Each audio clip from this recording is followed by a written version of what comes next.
Today on HandyDadTV, I'm going to show you how to connect your furnace to a generator, so if your power goes out, you will not lose your heat in the wintertime. I'm also going to show you how to install a switched outlet so that it's always ready to go in case your power does go out. I'm also going to try out this BioLite power station, which really isn't a generator, it's a battery backup, but you can plug 120 volt items into it, and they assured me that it should work with a furnace. So I'm going to give that a test as well.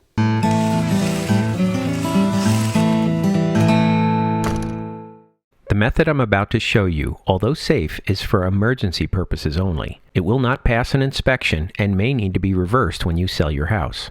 Additionally, this can only be done with gas or oil-fired hot air furnaces or boilers that use less than 15 amps at 120 volts. This will not work with electric heat or heat pumps.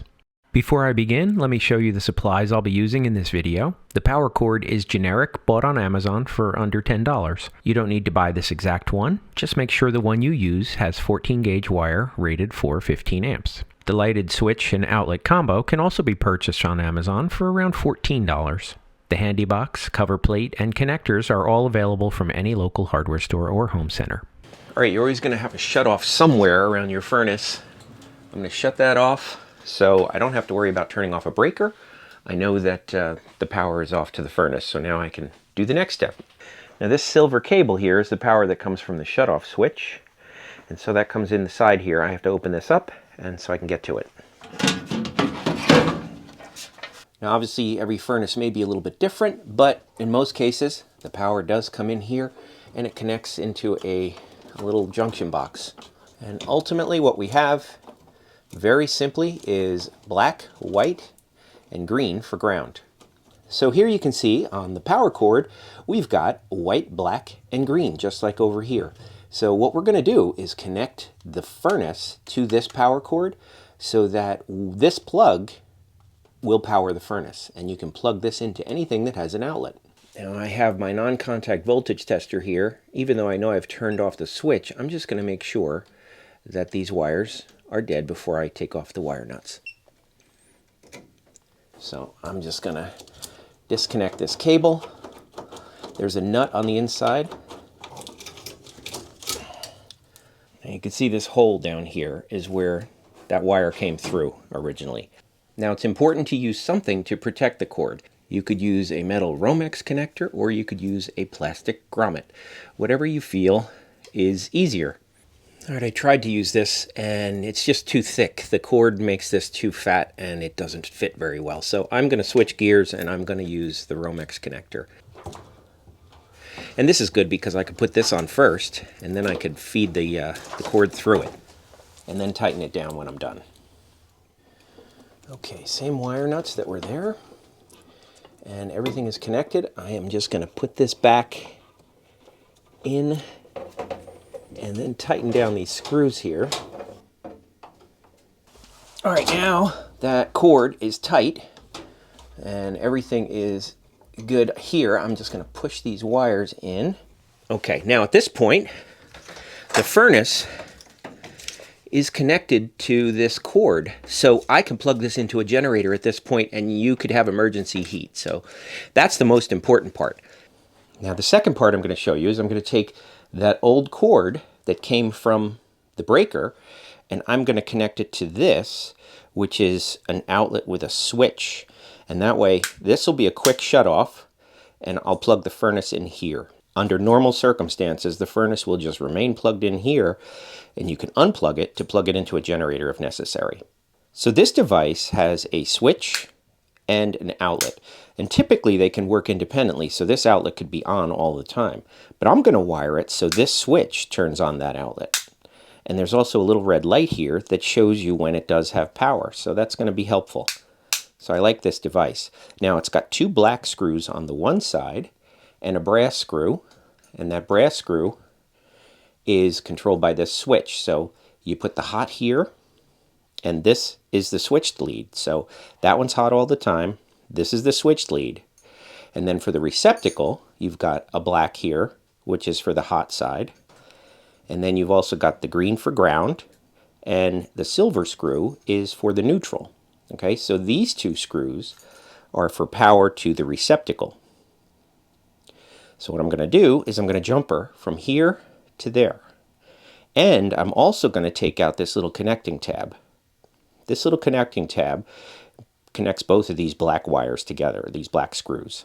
So I want them to be used independently, so that has to come out. And all I'm going to do is use a needle nose plier, wiggle it back and forth. And there you go. There's that little connecting tab. So now these two black wires, these two black screws are electrically disconnected. They're independent. All right, all I've done is I've taken this red wire and I've jumpered it from this brass screw to that black screw. Okay, what that means is here's the hot. When the switch is on, this becomes hot, which means that becomes hot, and the power goes on at the receptacle. So that's why I need that little jumper there, and why I needed that little shunt taken out. So I've got the black screw for the black wire, silver for the white wire, and the green screw is for the ground.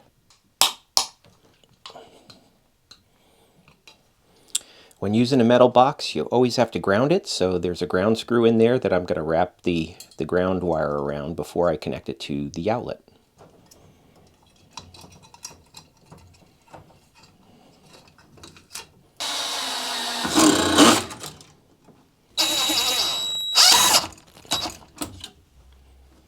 All right, here you can see how I chose to put the outlet in. It makes it easier for me. And I have the ground. I stripped that ground wire and I put it on the green ground screw in there. And everything is nice and secure. Now I'm just going to put that outlet switch combo in there.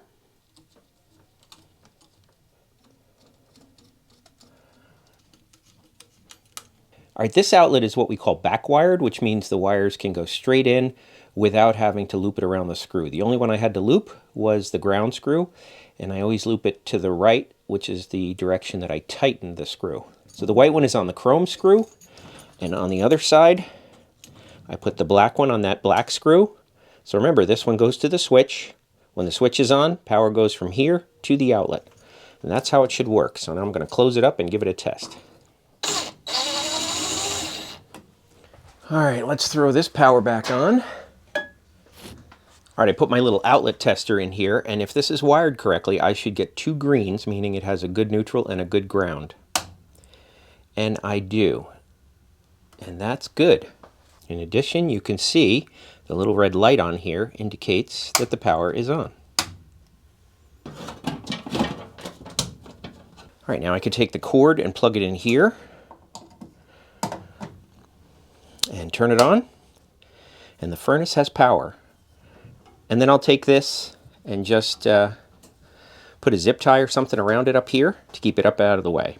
And if we need it, we take it down, power it off, and plug it into the generator. Now the good thing about it is this light lets you know when the house power is back on, so you could disconnect it from the generator and plug it back in there. So BioLite sent me one of these BaseCharge 1500. So this is a 1500 amp hour, basically a battery. It's a portable, they call it a generator because it generates 120 volts from the battery that's inside. And of course it's got charging on the top, it's a charging mat. It's also got USBs. It's even got a 12 volt adapter here. And this, although it's been charging on my house power, and you can see the battery is full, this is also the adapter for if you want to charge it by solar panel. So you could take this camping with you, whatever, use it at night, charge it during the day. They said this can power things like cooking appliances as well as the furnace. So I said, all right, I will take it and I will give it a try. And let's plug it in and see if that furnace will work. All right, so let's say the power has gone out and I see my red light is off over here. I can unplug this and plug it in to this BioLite 1500. Now all I should have to do is push this little AC button, and it is now powering the furnace. And let's see if it goes on. It says it's using 100 watts right now. Now the one thing you can see here, it says hours till empty. It says 12 hours till empty. So that's actually pretty good. You could get 12 hours of heat with this. Now it hasn't ignited yet. I don't know if it's calling for heat or not. we're going to wait a little bit and see what happens when it ignites. Well, I waited for several minutes and discovered the fan was only running because the thermostat was set to fan on instead of fan auto. Even though the thermostat was calling for heat, the furnace never ignited. Then I realized I had never tested the furnace with the power cable connected to the house power. So let's fast forward. All right, put that back on. And over here, we are going to flip our switch. And that is red. Give it a few minutes, and the furnace should power on. All right, the fan just kicked on. That's the exhaust fan. Momentarily, we'll hear ignition.